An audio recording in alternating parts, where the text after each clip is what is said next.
right, so now the shaman are very strange people. And it's very difficult to know how long archaic people have been practicing shamanic rituals, but we know that it's tens of thousands of years. And we also know that most of the shamanic rituals and the visions that accompany them are induced by some kind of hallucinogenic substance. And it depends on the culture what the hallucinogenic substance is. But one of the things that's quite interesting about them is that they all have basically the same chemical structure. And I'll show you that in a minute. So the shaman, people who are chosen to be shaman are basically, you might think of them as the repositories of the oral tradition of the culture. You know, because most cultures have, for it to be a culture, first of all, if it's a culture and it's living, it's been around for a tremendous amount of time.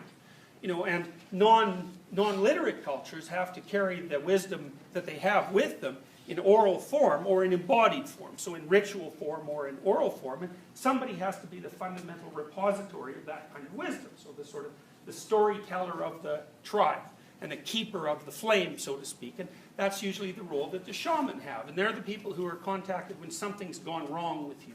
If you're sick, or if you're having real trouble mediating with another tribe member, someone like that, or when you're maybe overcome with awe because you're looking at the night sky, It's the shaman who's supposed to be dealing with the realities that are outside of day-to-day reality. And so they're like masters of sacred space. That's one way of thinking about it.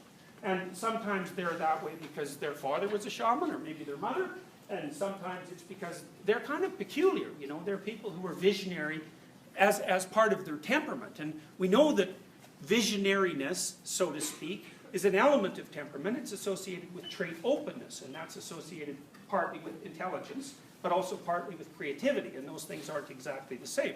So some people are more imaginative and visionary than others, and in our culture those would be people who tell great stories, like J.K. Rowling is a really good example of that, because she's been a shamanic intermediary for an entire generation of young people with these massive books that she's written that have a mythological core right down to their essence. And Stan Lee, who ran Marvel Comics, is another person like that, who's had an immense cultural influence because he's brought these ancient stories back up from the depths and put them into modern form. And the writers of these things are quite consciously aware of what they're doing with regards to the relationship with the underlying myths. They're not stupid people. And even if they were, their readership rapidly informs them if they're deviating from the proper narrative arc of the story. Because all those superheroes have their dedicated cults of followers, and they make bloody sure that the new writers don't mess around with the story. And so not only is it top down from the writers, but it's also bottom up from the readers. So they're all participating in the construction of a continuing cultural apparatus. So spontaneous vocation, well, you're sort of designed for it. Hereditary transmission, well, it's a familial issue. And then there's the personal quest issue too. So that's sort of associated with spontaneous vocation. So, and the personal quest element would be, there's always people in every culture who are fundamentally obsessed with the pursuit of meaning. That's their essential orientation towards life. They're not particularly practical, like a conscientious person would be, because a conscientious person works, and their head isn't in the clouds. But there are types of people who are not like that at all. Their heads are in the clouds permanently, and they're extraordinarily imaginative and creative, and they're thought leaders in many ways for the culture, because a lot of what cultures learn in an articulated sense, a lot of what they become conscious of, is presented to them by artists in somewhat unconscious form long before the full meaning of what's being portrayed is articulated. Just like that, I just showed you that tree image with Mary and the church, on either side of it. It's not like the person who drew that knew what they were doing. They knew more about what they were doing than the people who couldn't draw that sort of thing. But they were existing on the edge of their knowledge, making this representation, thinking, I'm trying to get at something here, I'm trying to get at something here. But they didn't really know what it was, because the idea is so complex that, when people are coming up with it over these thousands of year periods, they don't realize the full import of what it is that they're revealing. Just as you don't realize your own full import. By whatever, this is from Mircea Eliade, but by whatever method he may have been designated, a shaman is recognized as such only after having received two methods of instruction. The first is ecstatic dreams, trances, visions. The second is traditional shamanic techniques, names and functions of the spirits, mythology and genealogy of the clan, and secret language. The twofold teaching imparted by the spirits in the old master shaman constitutes initiation. And so that's a very interesting,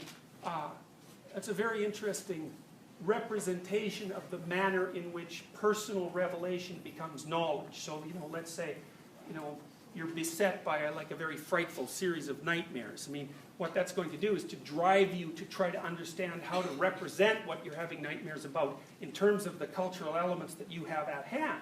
Because that's what makes you sane, If you're having experiences that are beyond the norm, unless you can incorporate them back into your culture, you're alienated from your culture, and that's a terrifying thing. It means you might be the only person that's insane like you.